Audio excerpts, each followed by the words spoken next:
Hello there, Dr. Bill Crawford here, psychologist, speaker, author of 8 books, host of 2 PBS specials. Here again to bring you another tip on how to help you create the life you want.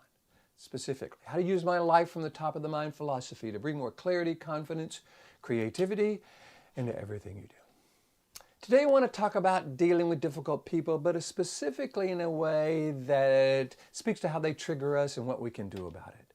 There's a quote that I'm sending out to those 6,000 folks on my quote list. By the way, if you would like to receive one of my favorite quotes each week, along with 2 or 3 paragraphs about how to apply that quote to life, all you got to do is go to my website, Bill Crawford, Ph.D., hit the subscribe button, put your name and email address in there, it's free. And each week I'll send you one of my favorite quotes along with 2 or 3 paragraphs about how to apply it to life, along with a link to the video. So this quote is one of mine. It says, if we truly want to become more influential in our experience of life, we need to become more selective with respect to whom we allow in our head. Again, this has to do with difficult people, and this comes up a lot in my seminars. People will tell me, oh man, these people really drive me crazy, these drivers drive me nuts, these clerks don't give me the service I want, it really frustrates me, makes me angry, and that's all very understandable. Matter of fact, the neuroscience behind that kind of explains it. Since we were born, we've been reacting to people, and when that reaction was negative, this middle brain, whose mission on the planet is to keep us alive as a species, had a tendency to respond to it in this very negative way. Because when we were young and people were upset with us, that was almost always a dangerous situation, at least in our mind. And if this happened a lot, then we got triggered a lot, and that sets us up, unfortunately, to deal with difficult people in this very reactive way.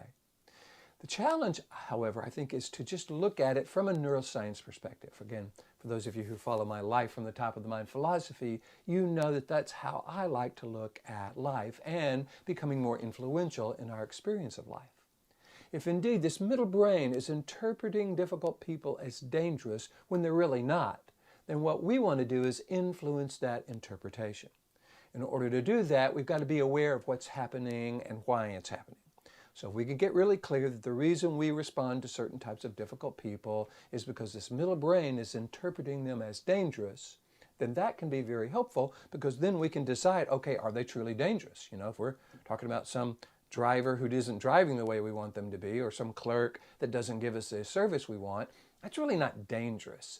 We've experienced it as annoying and frustrating, but not really dangerous. There's another question I love that gives us, I think, some clarity with respect to how we interpret something, and that is, okay, I notice I'm feeling angry, frustrated, resentful, annoyed. Would I truly recommend that reaction to someone I love? You know, hey, here's a good way to react to drivers on the freeway. Just yell at them and get them. And then have you noticed, we don't just yell at them, we think about them over and over and over. We carry them around with us in our head. Unfortunately, that has a tendency to trigger adrenaline, noradrenaline, cortisol, messes with our blood pressure, our heart rate, our immune system, really kind of messes with our health. In other words, at that moment, we have just made this person the most important person in our life, because we're letting them live in our head. We're letting them trigger chemical reactions in our body that not only don't serve us, but reactions, frankly, that we wouldn't recommend to someone we love. So I suggest we begin to recognize that sometimes we can't always control our first thought, but we can certainly influence the thoughts that come after that. So how could we maybe choose to influence these thoughts? Well, we could ask ourselves a question on a scale of 1 to 10, how important is this person in my life? If the answer is 0 or not at all, we could say, okay, then how do I normally deal with someone who isn't important? I don't give them a second thought. I don't run them over and over in my head, or go talk to somebody about them, or tell them a story about them, or kind of carry them around with me for the rest of the day or the rest of the week or rest of my life. So what I suggest we do is become more purposeful with respect to that first thought.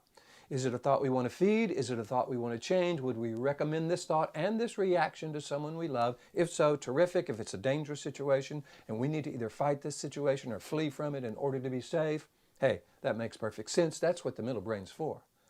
But if we find ourselves reacting with anger, frustration, resentment in a way that makes this person way more important than we want them to be, let's influence that next thought. So if indeed they're not important, the question again then, how do we deal with someone who isn't important? We don't give them a second So we want to actively shift our thinking to something else, someone else, something that is more meaningful, something that we would recommend to someone we love. It's just not thinking about them, not thinking about them, not thinking about them. It's not that. It's about, okay, if I don't really want them to be in my head, what do I want to be in my head? So we put something in there that is meaningful, that allows us to create our experience of life in a meaningful way. There's a quote that I've used in the past about someone jerking your chain. How do you keep people from jerking your chain? Don't give your chain to jerks. Let's not let someone who isn't important to us live in our head. I've heard that, live in our head rent-free. That's another way of looking at that. If we truly want to be influential in our life and in the lives of others, let's make sure we're coming from that influential, purposeful, aware brain and make purposeful, influential choices that we would recommend to someone we love. Frankly, life is just too short and too precious to give our attention to those who don't deserve it. Hope this is valuable. Hope you're enjoying the videos. I'm having a great time bringing them to you. If you do, please hit the like button. Share them with your friends. You can get my podcast on iTunes and pretty much anywhere you get a podcast. This is the audio version of this. I love for folks to be able to take it, use it, share it with their friends. That means a lot to me. So if this is working for you, feel free to do that. In the meantime, here's to you, bringing more clarity, confidence, creativity to everything you do. And I look forward to seeing you in the next video.